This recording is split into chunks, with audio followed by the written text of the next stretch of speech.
In this video, I want to explain top 5 crazy battles that seem to belong in a dark fantasy novel. And when I explain to you what happened, I think it will become obvious to you why did I use this term dark fantasy novel to describe how unusual they were. And is there a better way to start than with the First Crusade? First Crusade in recent times, due to a plethora of crazy right-wing content like PaxTube, they became relevant. But to me, the most interesting aspect of the Crusades is not whether they are justified or not. In my opinion, they should be just observed as a morally neutral thing, in the same way in which I would observe the Mongolian conquest or the Spanish conquest of the Inca Empire. We are just talking about the time before the Geneva Convention, but the most fascinating aspect of the Crusades to me is the fact that they were successful. And especially the First Crusade, that was by the way, the only successful crusade that managed to conquer Jerusalem through military might. The Sixth Crusade was also successful, but only through diplomacy. And by the way, I will release also a video about the Sixth Crusade, because that is also an interesting topic. But okay, now let us stick with the First Crusade. What is so amazing about the fact that it was successful, one might ask? Well, what is amazing about it is that the Christians, they were not only outnumbered, often even 2 to 1, or even in a worse position they found themselves when compared to the Muslim armies that were not only more numerous, but also more well fed. They were fighting on their own territory, and also they were technologically superior. And one could ask then, how the hell did the Crusaders manage to conquer Jerusalem and win many battles if the Muslim kingdoms at the time had all of these advantages? Well, I would compare what happened in the First Crusade with what happened during the Islamic conquest of Persia. Some Muslim theologians claim that the Muslim conquest of Persia was so amazing that it can only be explained with God interfering and granting victory to the early Muslim caliphs. But of course that is absurd, and that is how people in the Middle Ages observed warfare. That is why many in Europe at the time believed that, of course, that God granted victory to the Crusaders. To them, the reason for the First Crusade succeeding was obvious. God granted them victory. But that is not how we explain history. We need to look at other reasons if we want to be good historians. So let me just give you a couple of reasons for why the Islamic conquest of Persia was successful. Because Persia was in 100 years war with a Eastern Roman Empire, and its resources and manpower were depleted in that very long war. And something very similar happened to the Islamic civilization during the First Crusade. They were engaged in a quite brutal civil war, one could say, a Muslim civil war. And let me just remind you, in what ways exactly was the Islamic civilization in the 11th century superior to the Christian civilization at the time? Well, they had better architecture, for example. Also, they had better medicine, which is actually quite important, because you need to treat your wounded men after the battle. Islamic civilization was also the first civilization to produce a man that was able to fly with a machine heavier than air. Abbas ibn Firnas, he was a Berber, he was a dude from Africa that managed to fly, although not for long. After like an hour he fell, and he did break his legs, but okay, he still managed to fly. But okay, now back to the topic. So why was the First Crusade successful? It was successful not only because there was civil war between Muslim states. It was also successful because of this crazy religious fanaticism that the Crusaders had, because of this belief that God is truly on their side. And so the Battle of Antioch is the crazy battle that I would personally put in a dark fantasy novel, and I will explain what is so amazing about the battle. And by the way, the one other reason for why Crusades were successful was because they had heavy cavalry, while the Arabs had light cavalry, and that's why it was very hard for the Muslim empires and kingdoms to deal with the heavy cavalry. They could be called practically a medieval version of tanks, knights, medieval knights, that is, European knights.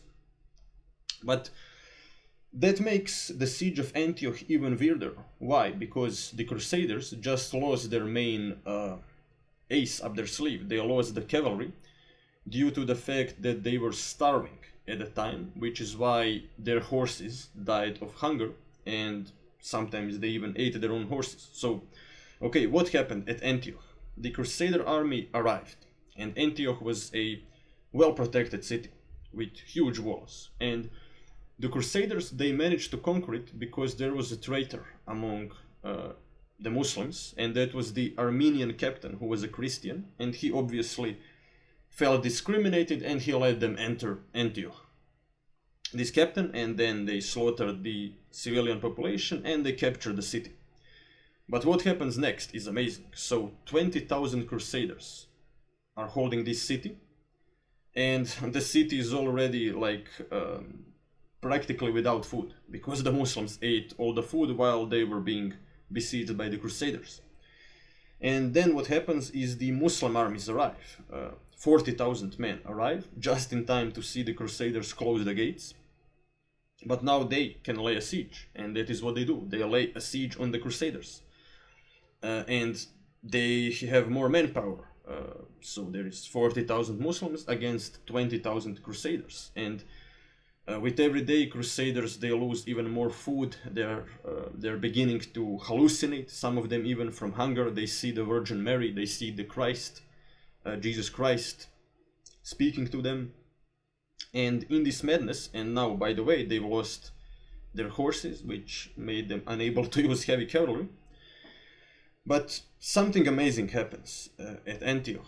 Peter the Hermit, and that was like a crazy dude that managed to talk a bunch of people to go with him to the First Crusade. Peter the Hermit started to claim that he found the spear, the holy spear with which Christ was pierced, and the Crusaders, they just go berserk when they hear that the holy spear had been found, and they decide to do the thing that Muslims were definitely not expecting. The least probable thing to happen happened after they found the spear, or so they believed that they found it. They open the gates and they attack the Muslim army with no horses, outnumbered, practically starving, barely alive. They attack the Muslim army and they win. And they probably won because of their crazy fanaticism, their belief that now they are invincible, and also maybe one could attribute their victory to the fact that it was truly unexpected move on their part. But still, it kind of remains a mystery, and one very respected historian even said in his book that one of the most mysterious battles in human history is actually the siege of Antioch. And now let us move on to the crazy battle of the Vrbica Pass. It was a battle between the Bulgarian Empire, or the Bulgarian Khaganate, I should say, and the Byzantine Empire that happened in the 9th century. So let me just explain pretty much the geopolitics of the time. So the Byzantine Empire at the time was engaged in two wars at the same time. They were fighting the Arabs in the east and Bulgarians in the west, and because of it they were unable to defeat the Bulgarians. Although Bulgaria was much weaker than the Eastern Roman Empire, Bulgarians did not have to fight the Arabs, and that fact was quite cunningly used by the Bulgarian Khans, and they attacked Byzantine gold caravans, their gold traders, and they would steal quite a lot of their gold. And Khan Krum, a famous Bulgarian warrior, managed to steal quite a lot of their gold, which then led to the famous Emperor Nicephorus to launch one of the most destructive wars of annihilation against the Bulgarians. He was extremely pissed about the fact that the Bulgarians stole his gold, and so Nicephorus went on a complete war of destruction.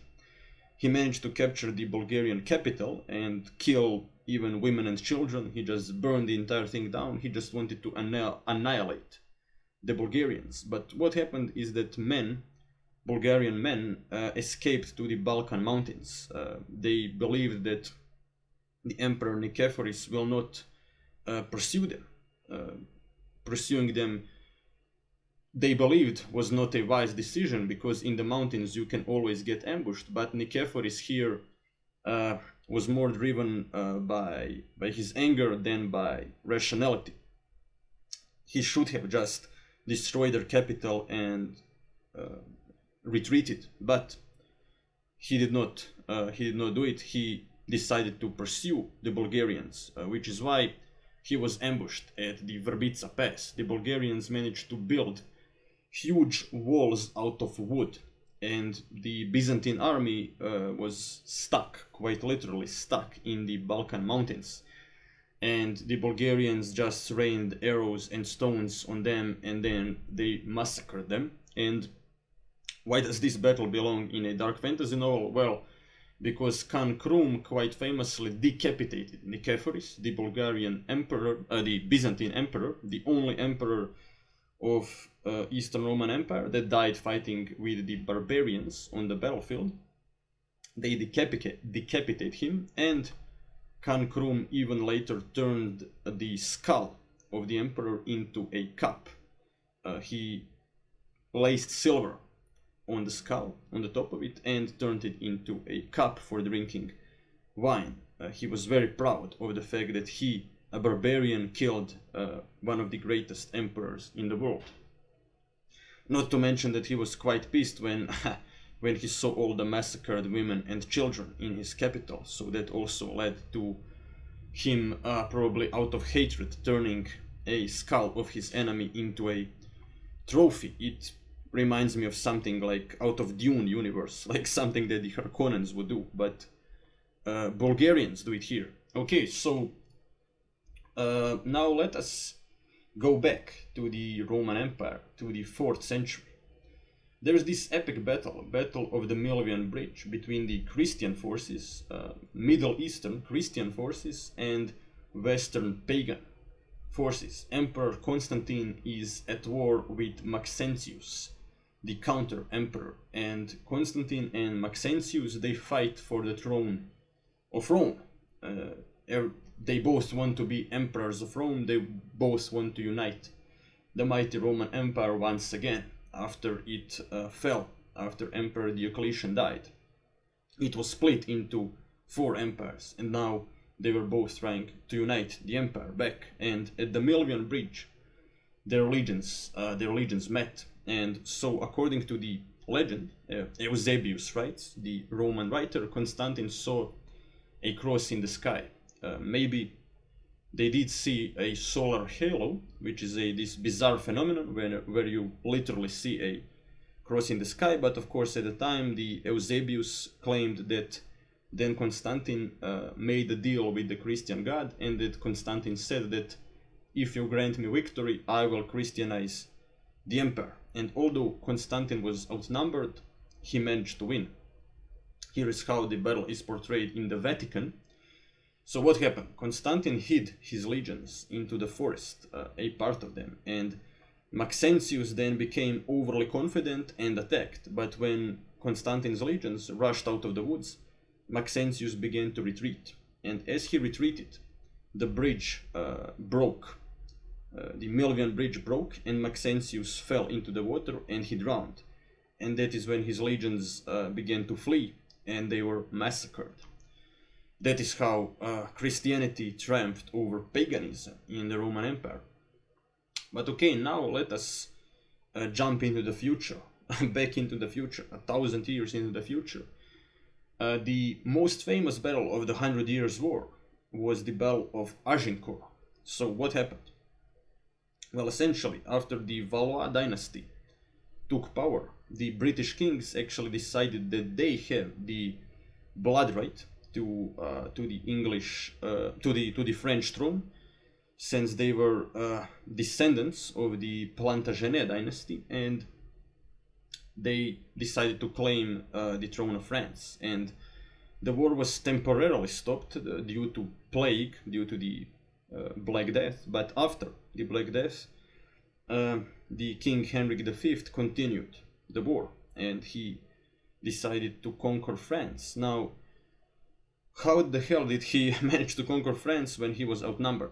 Well, answer is the English longbow. So at Agincourt, the English longbowmen proved to be victorious over the French knights. So what the hell happened? Well, as the French knights decided to storm the English longbowmen, they realized that in front of them there were wooden spikes, and they were unable to break through the barrier, and they just found themselves like panicking and retreating while the arrows were constantly falling down on them. And the soil happened to be extremely muddy, which helped the British, which probably even changed the outcome of the battle. And what happened is that the knights, in the chaos that ensued, they got stuck in the mud as they were falling from their horses, as their horses became scared, and the English kind of just massacred the French with their arrows. And also, quite surprisingly, due to the chaos that ensued, French knights, they actually were not realizing that they still had the numerical advantage. And as the French knights were surrendering one by one, they did not notice the fact that they were still outnumbering the English. And Henry V at one point realized that his prisoners of war are actually outnumbering him, and then he just gave the order to slaughter all the prisoners of war. Which, okay, you could say was evil, but it happened before the Geneva Convention, and Henry V, after a bloody Battle of Agincourt, emerged victorious, although he also took an arrow to his head. He was scratched by the arrow, which permanently disfigured his face, but still he won the throne of France, and he survived the Battle of Agincourt. But now let us end with an epic battle from Chinese history. So the Three Kingdoms period is truly fascinating. It was happening at the same time, roughly speaking, as the crisis of the 3rd century in Rome. So three kingdoms go to war with each other in China, and the battle that ensued, that I'm going to shortly explain to you, really captures the Sun Tzu ancient saying, "The supreme art of war is to subdue the enemy without fighting." So what happened during this famous battle in the Three Kingdoms period? Well, a Chinese general, Zhu Liang, managed to allegedly outmaneuver his opponent. So his opponent had 150,000 men, and he had only 100 soldiers, and he was waiting for reinforcements. But how did he then prevent his enemy from just conquering his city? Well, he opened the gates and played his lute on the wall, and the opposing general, for obvious reasons, then began to believe that General Zhu Liang is laying a trap for him, and that he opened the gates because he wants him to attack. But it turns out that our hero of this story was bluffing, and had his enemy attacked, he would be killed. But yeah, he used reverse psychology on his opponents, and that is how he won. Okay, I hoped I hope you like this video, and if you did, then like, share and subscribe for more videos like this.